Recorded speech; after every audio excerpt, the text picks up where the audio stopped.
Hyderabad Lok Sabha constituency यानी MP seat पर फिर से एक बार एआईएमआईएम के प्रेसिडेंट बैरिस्टर असदुद्दीन ओवैसी ने भारी मेजॉरिटी से अपनी जीत दर्ज कराकर अपने कब्जे को बरकरार रखा है। जिन्होंने 13 मई 2024 को हुए इस इलेक्शन में बीजेपी से वाबस्ता खातून एमपी कैंडिडेट के माधवीलता को हरा दिया और 3,38,087 वोट लेकर कामयाब भी हो गए, जो इलेक्शन के दौरान जुमला 6,61,981 वोट हासिल किए थे। तो इनके मुकाबले में पहली बार में एमपी का इलेक्शन लड़ने वाली बीजेपी की एमपी कैंडिडेट माधवीलता 3,23,894 वोट हासिल किए और वो सदर मजलिस के मुकाबले में 50% वोट तो हासिल कर सकी, मगर फिर भी अपनी हार को रोक ना सकी। और असदुद्दीन ओवैसी की जीत के बाद अब माधवीलता हैदराबाद के सभी लोगों, हिंदुओं और मुसलमानों के सामने शर्मिंदा भी हो गई, क्योंकि इलेक्शन कैंपेन के दौरान माधवीलता बार बार पतंग को काट देने का चैलेंज भी कर रही थी। मगर आज का रिजल्ट देखने के बाद ऐसा लग रहा है कि अब इनके चकन्ने कट हो गए और फिर अब इनकी पतंग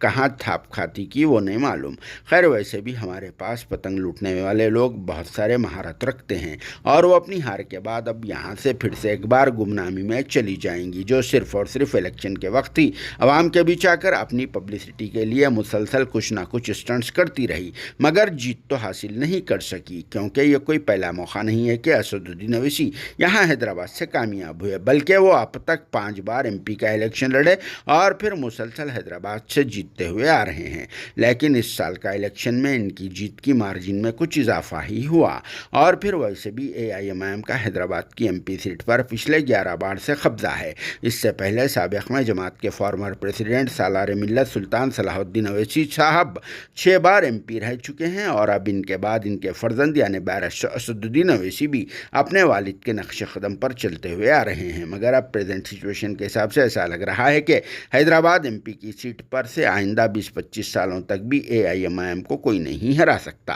फिर भी इस पर आप सबका क्या कहना है, कमेंट बॉक्स में ज़रूर जवाब देना। Bureau report, RS news, Hyderabad.